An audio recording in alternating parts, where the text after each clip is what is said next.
আসসালামু আলাইকুম। হাসনাত আব্দুল্লাহ ভাইয়ের কথাগুলো শুনুন। হাসিনাকে ফালাইয়া না আমাদের আসলে ভুল হয়ে গেছে। ভুল যদি নাই হইতো তাহলে রাতের একটা এসে আমি এখানে আপনাদের সাথে কথা। সত্যি এই কথাগুলো শুনলে আমাদের মনটা ভেঙে যায়। যে মানুষগুলো জীবন বাজি রেখে আমাদের দেশকে দ্বিতীয়বার স্বাধীন করছে, দ্বিতীয়বার আমরা মন খুলে কথা বলতে পারতেছি, সেই মানুষগুলোর এখন জীবনের কোনো মূল্য নাই। যে মানুষগুলো রক্ত দিয়ে আমাদের দেশকে দ্বিতীয়বার স্বাধীন করছে, সেই মানুষগুলোকে আজকে চিকিৎসা করার মতো আমাদের বর্তমান সরকারের কোনো চেষ্টাই নাই। তবে কি আমাদের সমন্বয়করা ভুল করছে? হাসিনাকে তাড়াইয়া, হাসিনাকে তাড়ানোর পরে আমাদের দেশের আলেমরা এখন স্বাধীন, তারা এখন মন খুলে পুরো বাংলাদেশে ওয়াজ করতে পারতেছে। অথচ হাসিনার আমলে তার লিখিত বক্তব্যের বাইরে কোনো বক্তব্য দিলে সেই আলেমকে জেলে থাকতে হইতো। আর এখন আমাদের দেশের আলেমরা এখন পুরো স্বাধীন, তারা এখন ইসলামের কথা মন খুলে বলতে পারতেছে। এটাই তো আমাদের জন্য স্বাধীনতা, এটাই তো আমাদের জন্য শুকরিয়া। তাহলে আমরা এত স্বাধীনতা পাইলাম, যাদের বিনিময়ে পাইলাম, যাদের জীবনের বিনিময়ে আমাদের যে সমন্বয়করা জীবন বাজি রাখছে, যাদের জীবন বাজি রেখে আমরা এই স্বাধীনতা পাইছি, আজকে আমাদের সেই সমন্বয়ের যে কোনো মূল্য নাই। তাদেরকে এখন মানুষের গালাগালি করে, যারা আহত হয়েছে, যারা হাত পা হারাইছে, এখন তাদের চিকিৎসা করবে। এই চিকিৎসাও এই বর্তমান সরকারের উপদেষ্টারা গ্রহণ করতে পারতেছে না। কাদেরকে বানাইছে উপদেষ্টা? কাদেরকে? তারা কারা? এই যে ফারুকিরা, এই দালাল আসিফ নজরুল, এই দালালগুলোর বাচ্চা, এই শালাফি শালাগুলো লাগিয়া আমার গালি আসে। যদি আমি পাইতাম করে, আমি আমার পায়ে জুতা খুলে ওখান পিটাইতাম। মুখে বড় বড় কথা, অথচ কাজে কোনো মিল নাই। এই আসিফ নজরুল কত বড় বড় কথা বলছে এই দেশ নিয়ে, এই ক্ষমতা নিয়ে।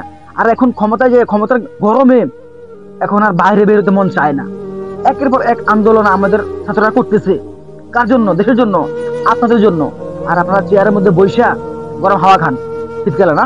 এখন আবার শুনতেছি আপনারা নাকি আবার আওয়ামী লীগকে পুনর্বাসন করতেছেন। আপনারা এটা বুঝেন না, বিএনপি কে এটা বুঝে না, বা যে আপনারা এখন আওয়ামী লীগকে পুনর্বাসন করতে চাইতেছে সে আমরা কি বুঝে না? যদি আওয়ামী লীগ ক্ষমতায় আবার আসে, তাহলে আমাদের এই যে সমন্বয়ক, আমাদের যে আন্দোলন করছে, যে ছাত্ররা, যে ছাত্র মানুষগুলো আন্দোলন করছে, তাদেরকে চিহ্নিত করে এক এক করে মারবে। তারা কি এটা বুঝে না? তাহলে তারা কিভাবে আওয়ামী লীগকে আবার পুনর্বাসনের রাজনীতি করে? তারা আছে তাদের আখে গোছানো রয়া। কেউ আছে কিভাবে আওয়ামী লীগকে রাজনীতি আনবে, আওয়ামী লীগকে পুনর্বাসনের চেষ্টা। কেউ আছে কবে ভোট দিবে, ভোট দিলে তারা ভোটের ক্ষমতা যাবে, তারা যে মন্ত্রী হইব, এমপি হইব, চাঁদাবাজি করব, দালালি করব। অথচ যে মানুষগুলা রক্তের বিনিময় এই উপদেষ্টারা, এই আসিফ নজরুলের মতো ব্যক্তিরা ক্ষমতায় গেছে, চেয়ারে বসছে, মন্ত্রী হয়েছে, আজ সেই শালারা, সেই শুয়োরের বাচ্চারা আজকে সেই মানুষগুলার জীবনে কোনো মূল্যায়ন করে না। এখনো তারা যে হাত পা হারাইছে, অঙ্গ হারাইছে, চোখ হারাইছে, চোখ, সেই মানুষগুলার কোনো খোঁজ খবর নাই।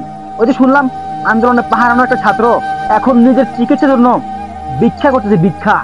সে এখন ভিক্ষা করে তার পায়ের চিকিৎসা করাবে সে এখন। আফসোস, আমাদের আফসোস। কার জন্য এতগুলো মানুষ জীবন দিছে? কার জন্য 1500 মানুষ জীবন দিছে?